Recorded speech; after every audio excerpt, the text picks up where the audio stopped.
Hi guys, and welcome back to my channel. If you're new here, welcome, and thank you guys for stopping by and clicking on my video. My name is Nadine. I'm a qualified midwife here working in the UK, and in today's video I'll be doing a postnatal ward Q&A. I asked you guys a couple of weeks back on my Instagram and on YouTube to send in your questions that you would like to know about working on the postnatal ward as a newly qualified midwife.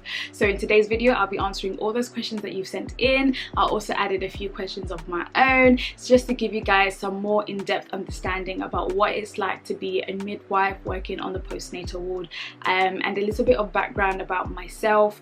I've been qualified a little over a year now and working as a midwife a little over a year, almost 2 years, but I still consider myself as a newly qualified midwife.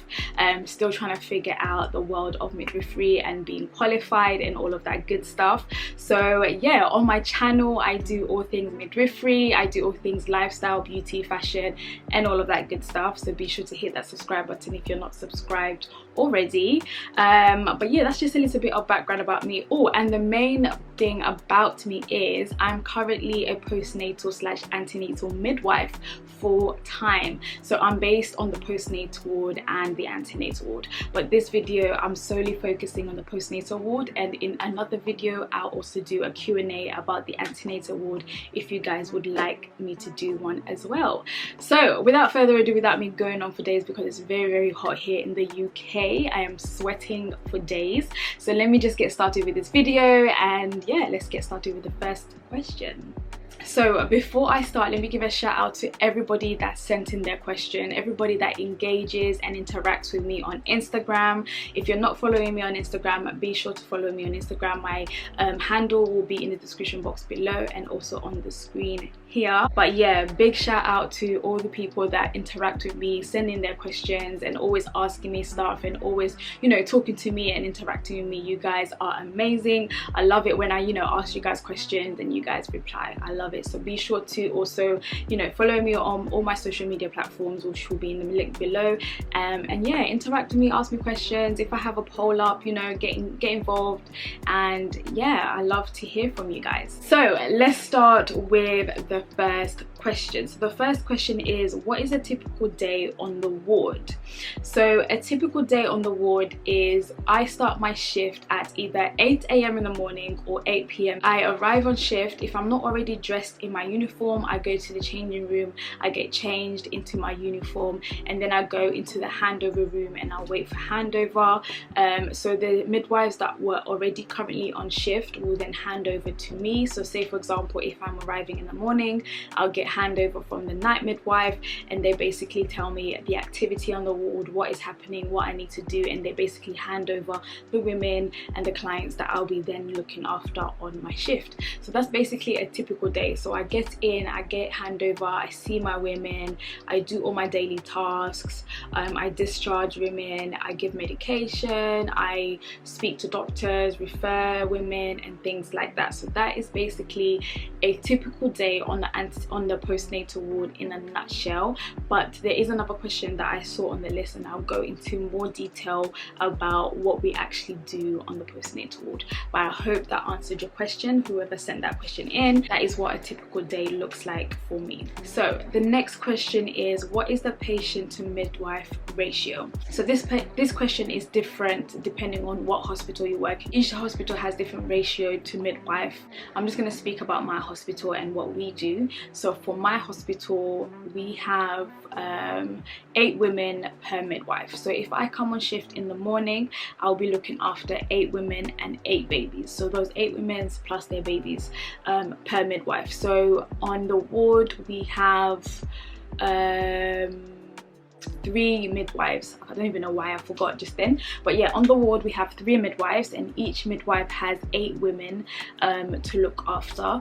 But obviously on a night shift this is different because there's less of us. On a night shift there's only 2 midwives and we have 12 each, so you have more patients to look after on a night shift than you have on a day shift. On a day shift you have 8 to look after, on a night shift we have 12 to look after. But this is different depending on the trust you work in, the hospital you work in, and things like that. For my hospital, that is the patient to midwife ratio. So 8 patients to 1 midwife on a day shift and 12 patients to 1 midwife on a night shift. So the next question is, what are your typical tasks on the postnatal ward? So my typical tasks on the postnatal ward, there's a lot. It varies from day to day, and there's just a lot of things that we do, but I'm going to try and list as much as possible. So a typical task would be, we undertake postnatal checks for all the mums, we undertake neonatal checks for all the babies, we do drug rounds, we do handover, we do discharges, so we send women home, we do referrals, so we work with a multidisciplinary team if we need, you know, support from safeguarding for other agencies or other MDTs. What else do? We do blood transfusions if we need to do blood transfusions. We do emergency procedures if we need to do any emergency procedures.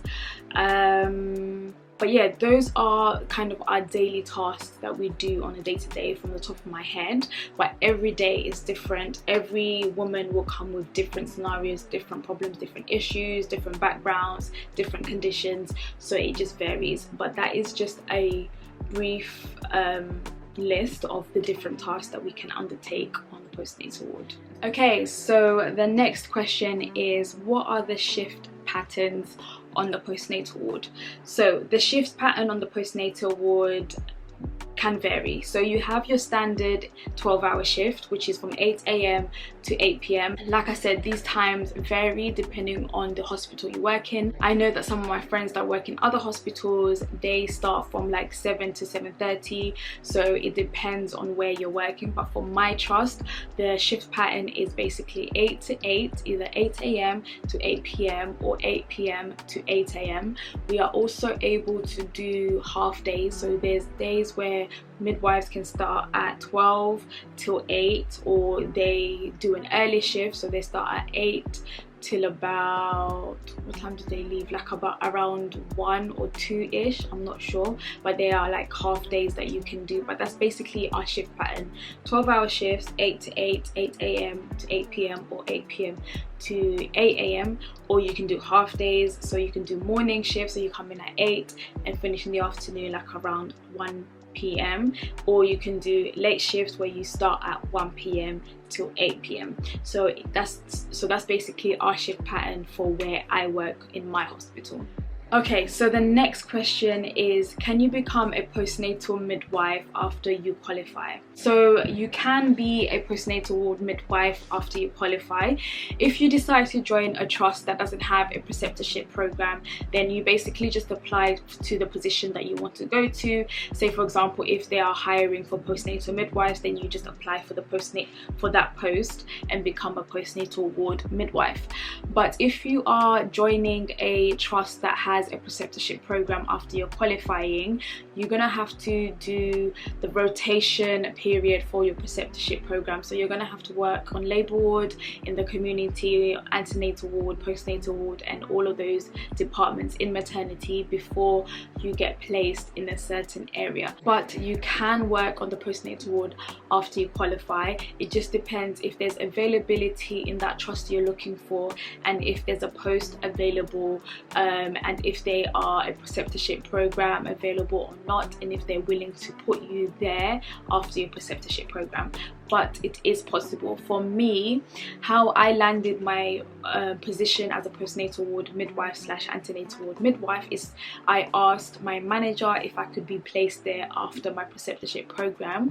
But thankfully, when I asked her, there was availability and they were looking for staff to be working on the postnatal and antenatal ward, so that worked in my favour. If they were fully staffed, I would not have been placed on the postnatal ward and antenatal ward. I would probably be placed on the labour ward because they are also short staffed.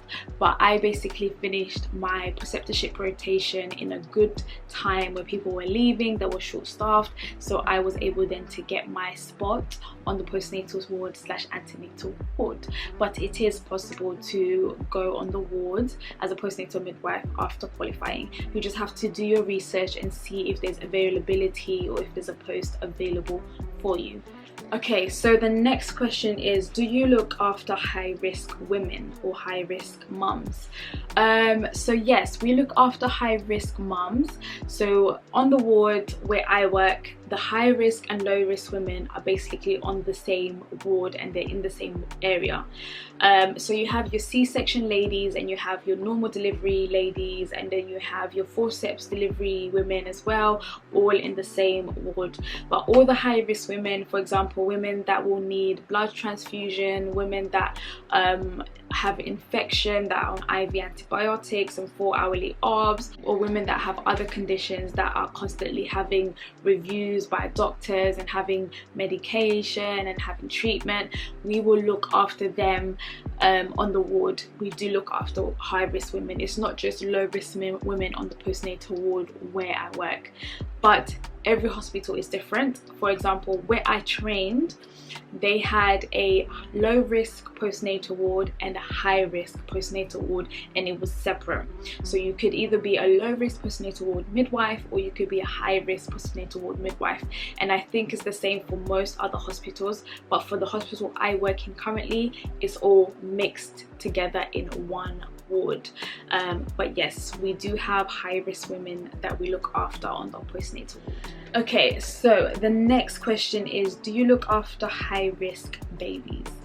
Okay, so we do look after high-risk babies. We call them transitional care or TC babies, and those babies will need follow up by the pediatricians. They haven't been discharged by the pediatrician care, so they will need things like phototherapy if they're on IV antibiotic, if they're SGA and they need pre-feed BM, or they need to be monitored for a certain time, or mum was on certain medication while she was pregnant with baby and things like that. So we do have high-risk babies on the postnatal ward.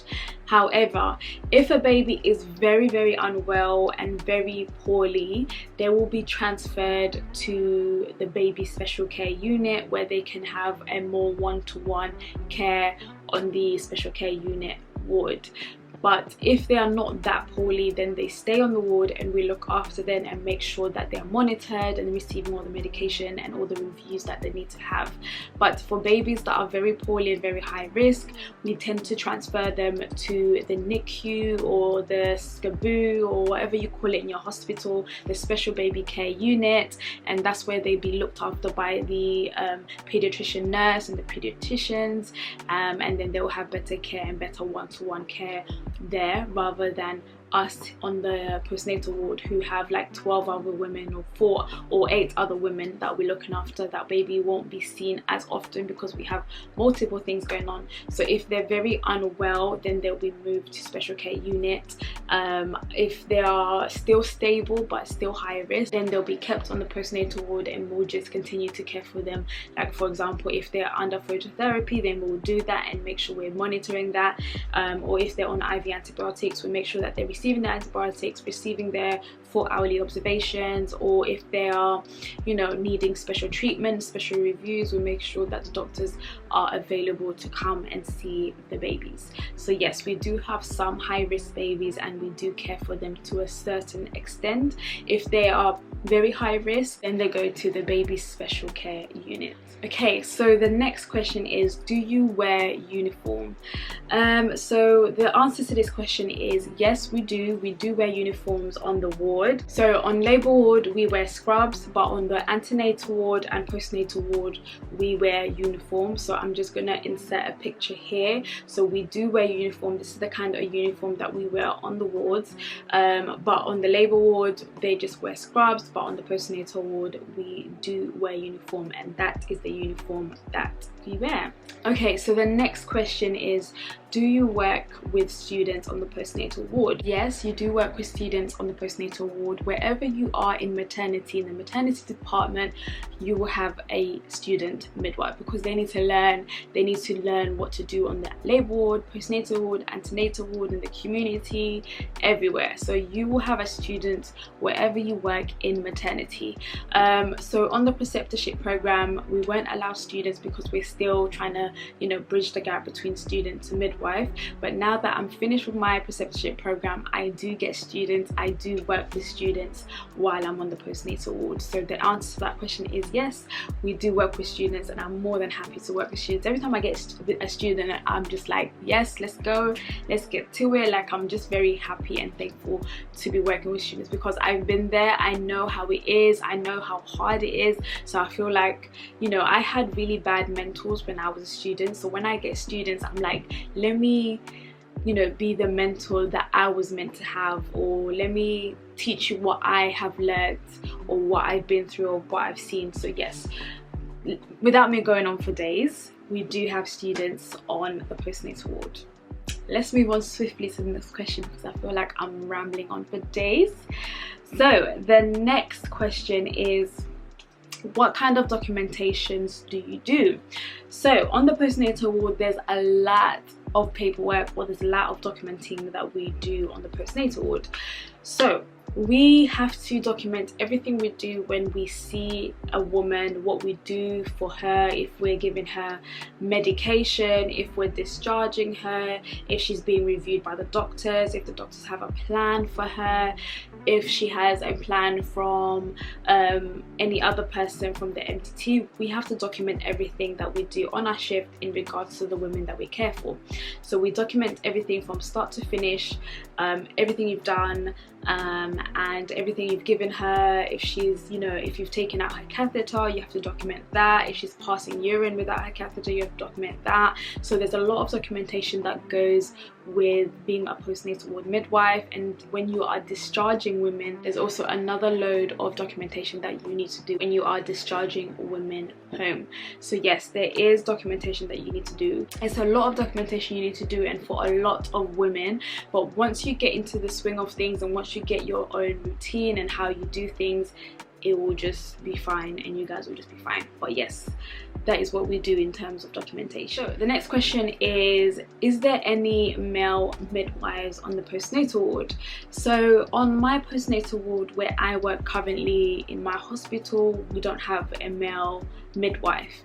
However, in my hospital on labour ward, there is a male midwife, and I think he's the only one. But on the postnatal ward where I work, we don't have a male midwife.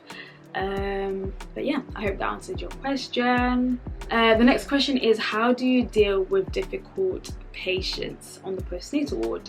So this is very funny, because I also had a difficult patient the other day. This was basically it wasn't even a difficult patient, it was mainly the partner or the husband of the woman I was looking after. So he basically didn't want to leave, and our policy says, you know, the visiting hours is from 8 AM to 8 PM, and then obviously I came on shift on a night shift. I arrived at 8 PM, so obviously when I went to see the lady, I saw the husband there, and I kindly reminded him that he needed to go home. When I told him that, you know, it was past visiting hours, he was like, oh, I'm gonna stay here, I want to eat with my wife, I'm not gonna go home. So I told him, and I reminded him that obviously that's not, you know, possible, because visiting hours, you have to go at a certain time, because it's not fair on all the other women. I said all of that, blah blah blah blah blah. And then the man was getting very, you know, aggressive, and he was like, why am I leaving, da, da, da, da, da. And I was just like, you know what, I'm just gonna call security if you don't want to leave, because I don't want to deal, you know, with your attitude and all of this stuff. So I just basically took myself out of the situation, and I was like, I'm gonna call the midwife in charge, and I'm gonna call security if you don't leave. And once I said that, then he left. As soon as he heard security, he was like, okay, I'll go home. So a way to deal with difficult patients or difficult family members, I've learned, is always speak to them in a calm manner and professionally, but try and articulate what you're trying to do and why you're trying to do it. I think if you explain what you're trying to do and why, and how things are done, then hopefully they'll be, you know, a bit more mindful about what you're trying to do and things like that. It always works for me every time I explain what I'm doing and why, if I have a difficult patient, because then they kind of understand and they're like, oh, no one explained this to me, or I didn't know this was what is going to happen, da, da, da, da, da. So that's how I deal with difficult patients. I always explain my intentions, why I'm doing things, and also if they are not compliant, if they don't want to listen to me, if they still are being difficult, then get your midwife in charge involved or get security involved. Never deal with difficult patients on your own if you cannot diffuse the situation. If you can, great, but if you can't, always get someone else to come and help you. Get your midwife in charge. That is what they're there for. They're there to help you out if you have a difficult patient or a very strained situation. And if it goes beyond that, then get security. Security will then escort the family member home, or the security will then deal with the patient, and then, you know, things will change. But that's basically how I deal with difficult patients. I hope that answered your question. Okay, so the next question is, what emergencies have you had on the ward? So emergencies on the ward are very rare. They hardly happen on the postnatal ward compared to labour ward, of course. Those that know about labour ward and know the emergencies that happen there. But working on the postnatal ward, there's hardly any emergencies.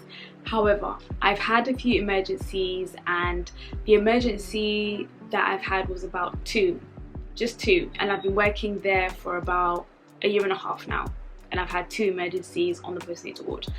So that shows you how often they happen. So the emergency I had was a lady was struggling to breathe. She was gasping for air, and we had to pull the emergency buzzer, and we had to put out a call 2222 and get the cardiac team, and all the doctors came running from labour ward and things like that. So that's one emergency that I've seen on the postnatal ward. Another emergency that I've seen is a baby going blue and not breathing and having to be rushed to the resuscitator, and then also pulling out a neonatal call out 2222 for a neonatal team, and then trying to resuscitate baby. So those are the 2 emergencies that I've actually seen. It had nothing to do with me. It wasn't my ladies, it wasn't my babies, but I was just on the ward at the time, and I also had to participate and help in those emergencies. So those are the 2 emergencies that I've seen while working on the postnatal ward. So the next question is, how do you find the drug rounds? The drug ones are quite simple, quite easy to do. I had a fear when I was qualified as a newly qualified midwife, like fresh from school. I had a fear of drug round because obviously the IVs, the correct dose, the correct route, reading the drug chart, understanding the drug chart. I had a fear, like a genuine fear. But once I started, and once I was taught how to do it, and once people showed me how to do it, you know, it's light work. At the moment, it's light work. I do my IVs easily, I do my oral medication easily, I do my injections easily. Like drug rounds, I'll breeze. Whenever I have drug rounds to do at certain times, I do them with ease, no struggle, no stress. But obviously I didn't start with no struggle, no stress. I started with struggle and stress, but now is no struggle and no stress. But yeah, drug runs are fine. I hope I answered your question.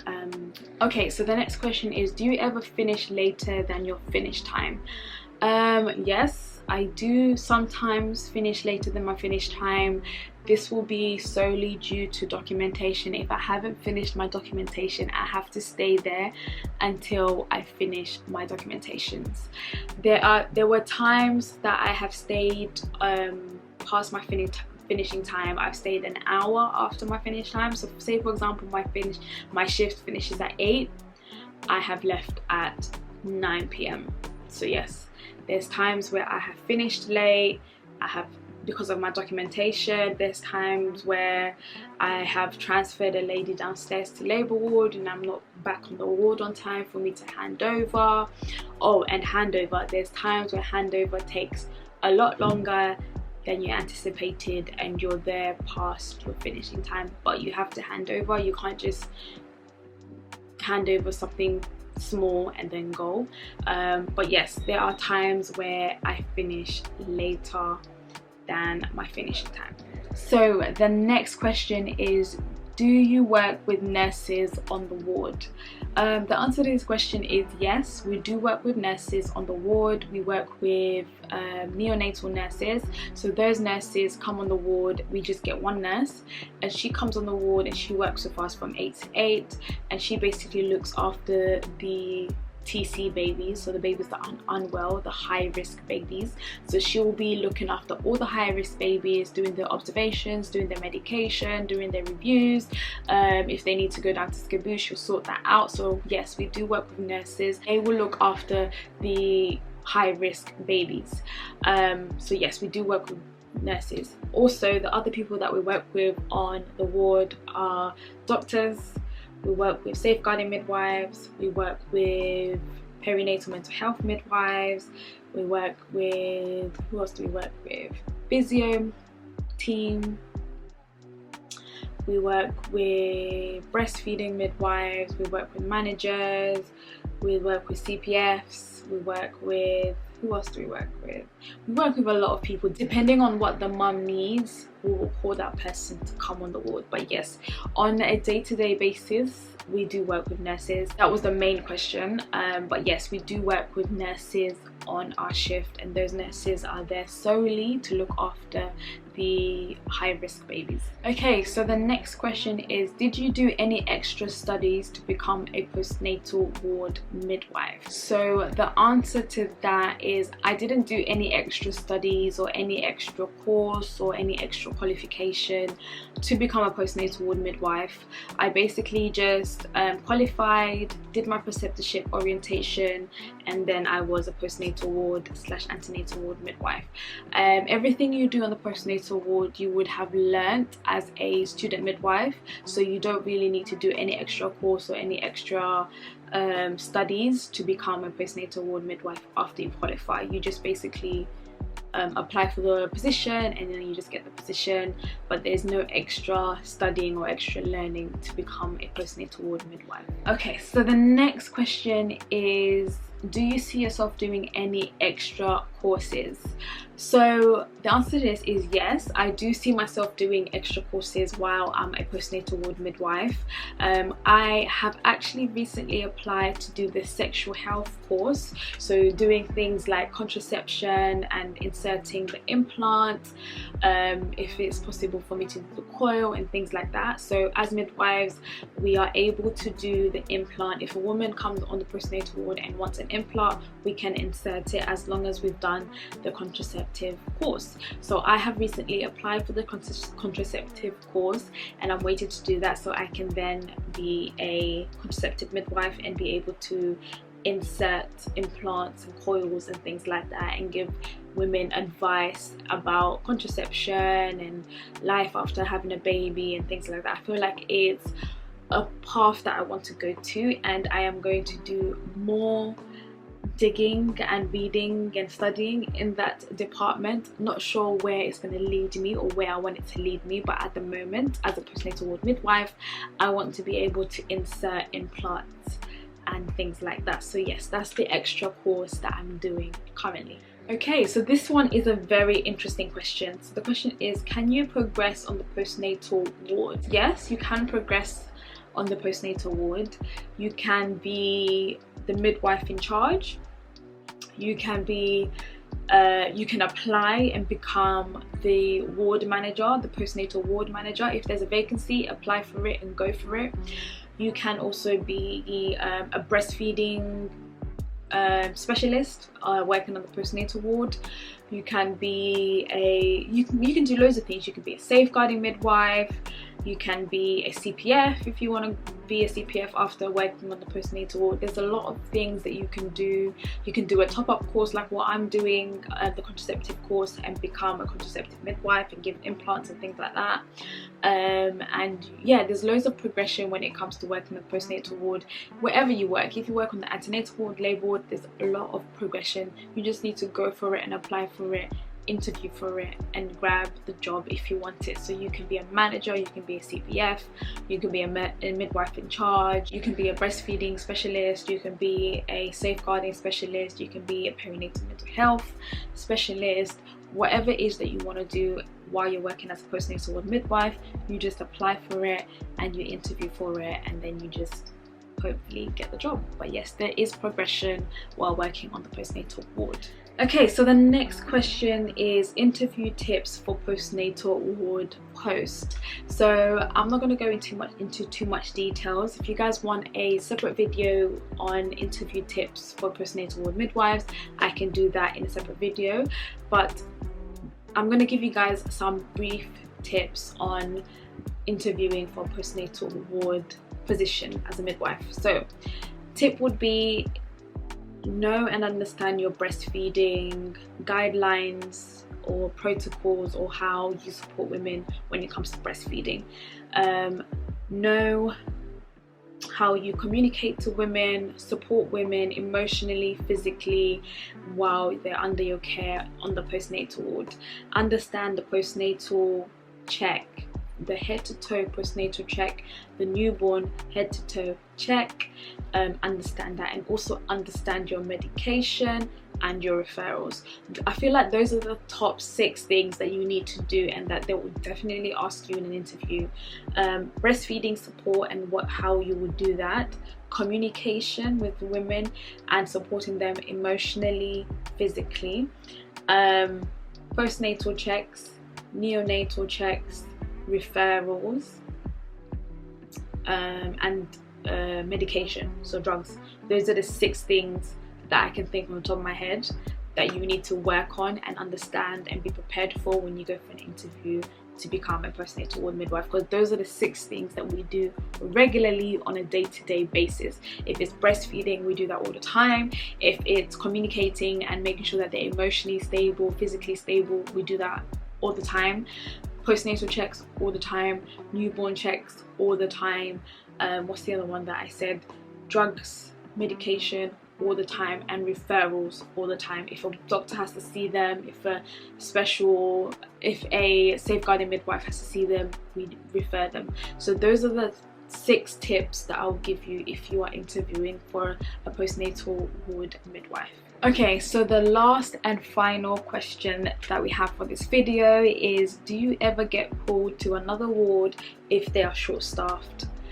And the answer to this, sadly, is yes, we do get pulled to other wards if they are short. So let me give you guys an example. So if labour ward is short, because labour ward is priority, if you are fully staffed on the postnatal ward, they will ask for a midwife to come down from the postnatal ward and help and assist on labour ward. It has happened so many times while I've been working, and it will continue happening until Boris, you know, sends some help and actually does something about the NHS staffing levels and the issue that we currently face. It will continue to happen. But yes, we have a big staffing crisis all over the UK. In all the hospitals, we are definitely short-staffed. So when labour ward is short-staffed, which is basically most of the problem, it's always labour ward that is short-staffed. So when labour ward is short-staffed, they will then call a postnatal ward midwife to go downstairs and help on the labour ward. And I've done it so many times. I've been pulled from the postnatal ward to go and help on the labour ward. I've done it so many times. Every time I come on shift, I was like, yeah, you need to go downstairs to labour ward, and it is what it is. You have to go and help the team. I was qualified as a midwife. I can deliver babies, I can look after women postnatally and things like that. So when they pull me, I'm happy to go down. Obviously, it's not ideal. You'd rather just work where you work, but if it happens, it happens. I hope that answered your question, and the answer is yes, we do get pulled if, for example, a labour ward is short. So that is the last of the Q&A about the postnatal ward. I hope you guys have enjoyed this video. I hope this video has helped you gain a bit more understanding, or an in-depth understanding about the postnatal ward and what actually happens or what we do. If you guys would like an antenatal ward Q&A, be sure to let me know, send in your questions, and I'll film an antenatal ward Q&A for you guys and give you guys everything I know about the antenatal ward, as I also work on the antenatal ward. But without further ado guys, I'll be seeing you guys in my next video. Be sure to give this video a thumbs up if you've enjoyed it. Hit that subscribe button if you're not subscribed already. Follow me on all my social media platforms, which will be in the link below, and I'll see you guys in my next video.